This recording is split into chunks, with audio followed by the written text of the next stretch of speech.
free speech issues are extremely important. So, Right. And what I liked about the way it got resolved is no court decided that the copyright was bogus. It was just the world decided by so many people going out and refusing to honor her copyright notice that it became complete utter trash. And you can read about Professor Bollock basically made the argument there's no commercial value and it's not yours anyway. She made this argument that because he died without a will, it went to her and his kids, so it's her property, and she wants to copyright. I mean, do you know how distasteful it is to copyright a suicide note? Just yeah, absolutely ridiculous. And obviously, that's not what he wanted. That's why he published it.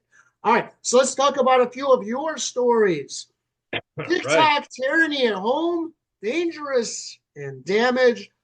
Noshirvan's parents. His parents think he's dangerous and damaged? Oh no, no, he is the dangerous parent. What this Oh. story is about is Danesh and his wife Hannah Noshirvan, and they have children.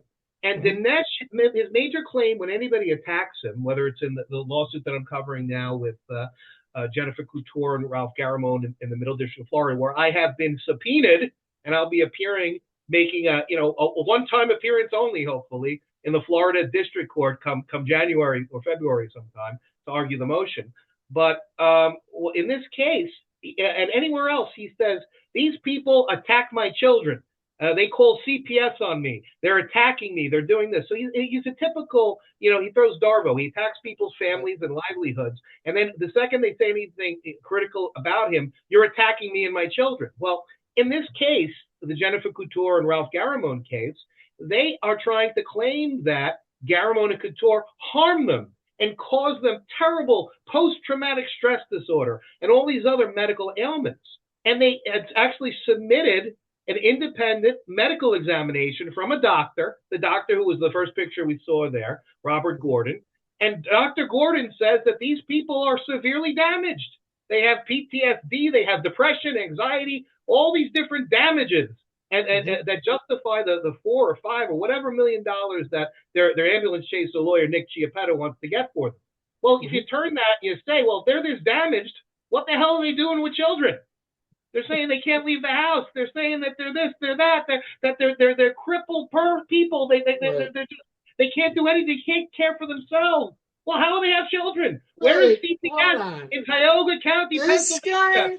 guy, In this Mansfield, guy who Pennsylvania. faxes Supreme Court justices says that the courtiers have made him afraid to leave his house. Oh yeah, the wife Come said for months at a on. time that she couldn't What leave the house. exactly has she, what in his lawsuit, what does he say she did that Oh, makes him, that's the best part, Mike. That's the best part. It's not about the Couture and Garamone. It's about the guy who we just passed called Joey Camp. Joey Camp Joey Kemp? And Joey explain Camp who is is he? he's a basically an alt right guy who he was But what is Danesh saying Joey Camp is doing in this case that's making him afraid to that go Joey outside? Camp made websites that were about Danesh and he was attacking his children and Danesh he has 2 million said, followers and he's worried about some website? yeah, and he Come was and then on. wait, the best part is there were flyers. There were about 30 or so flyers that were placed at a butcher shop in Mhm. Mansfield, Pennsylvania, that said Dinesh was a doxer, and so that he was worried about that. Yeah. And it's out of control. The guy, he's really Look, out of. But this first is the of guy. all, He doxed here, the Supreme Court justices. He listen, told the Supreme Court when justices you press. when you have 2 million followers, you are, I think, by law considered a public figure. All right, because you have so many followers, you're a public figure. So you should expect criticism, and it comes with the territory. All right, I remember this is probably the most ridiculous article. I don't know why I read it, but I think it was whoever it was. They must have been tracking Tom Brady because he's on the phone. He's yelling at someone, and the article is, "Look, Tom Brady is yelling at." They didn't even know who he was talking to, and it's one of the few times you feel bad for a celebrity, but it comes with the territory. All right, you shouldn't follow Tom Brady. Nobody else would care if somebody was yelling on the phone, but it's Tom Brady. It's the same thing with this guy. you have to deal with it. You're a public figure, tough nuggies. Well, And so, can you imagine if Tom Brady had sued and he would have been more right? Like, who are you? yeah. What is this? Like I'm on the phone? You other guys part care about about my life so much? You're going to tell people I'm yelling on a phone?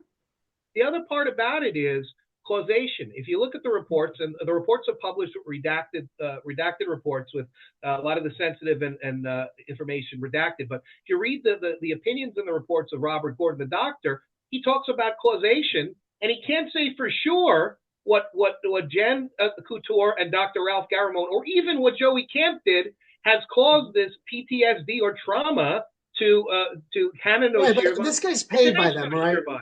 So What? he's paid by them, by Danesh, right? Oh yeah, this is a Yeah, no. So the paid doctor. PTSD, He's a paid he's hack. paid Yeah. to get that. Yeah. All right. Sure. PTSD. I gotta tell PTSD. It's so chic now. Everybody's talk more gonna have about our buddy Danesh Noshirvan and his wife Hannah Noshirvan and their continued victimacy. They play the victim very well, and they don't want to stand up. But they already started to attack Frank Parlato, which I don't think is a very wise thing for them to do. Attack Roger Stone. Attack some of those people. So I think that the reckoning one or two articles very soon for the little guy Danesh, as well as James McGinty. For a guy with 2 million followers, he seems to be very sensitive about negative, comments and negative. The bigger issue, guy, and I'm going to be coming out with it this week, is that he's from an immigrant Iranian family, and his brother is a medical doctor in Arizona. And he's like a lieabout. He's like a quote unquote shock jock, is what they call him. He went out to California. He was in California, Calabasas, actually, very very wealthy place. And the brother followed what the father wanted, became a doctor. He was disowned by his father, and it's a very sore spot for him. We're going to explore that. We're going to explore a lot of different things with this guy. But he's got some issues. He also I have from several sources, and I have video that shows that he is. Appears to be visibly intoxicated. People are saying it's Adderall or other drugs. So he's drugged up while he's on air, and he's doing other things. And let me tell you something. That is very common for popular YouTubers and streamers. Nick Rekieta, who we talked about a little bit, was drunk all the time streaming in front of hundreds of thousands of people. It's endearing, and it's really not. It's not something you can do on professional TV, but on the YouTube and TikTok, it's okay. It's no big deal. Even remember Rush Limbaugh? He even had the very, very public problems with the painkillers for a period. So it's something that does happen in media. If he is somebody that's hooked on stuff, I hope he gets the help that he needs. I really do. I don't want to see him, it become a tragedy, but he has actually caused tragedy to many, many others, including Aaron Delator, the high school coach in Texas. But I don't want to, I don't want tit for tat in this world. We'll be on an eye for an eye. What I do want is this man to be held accountable, and I want him to get the help that he needs. If he's seriously somebody that's on drugs and that's part of why he's doing this, then I'm still a compassionate person. Right. He's destroying lives for a living. I still don't see a criminal part of it, but definitely civil. Well, he's a very bad guy. I will not defend the guy. Did you see the CCP connection article that I put out this week? You believe that China is funding him? That might be that's you got to prove that. You haven't quite proved it, but yeah, that. Well, I'm showing a correlation with the Falun Gong. Correlation is not causation. But it's not, obviously, it goes back to my Bobby Kennedy point, right? Right.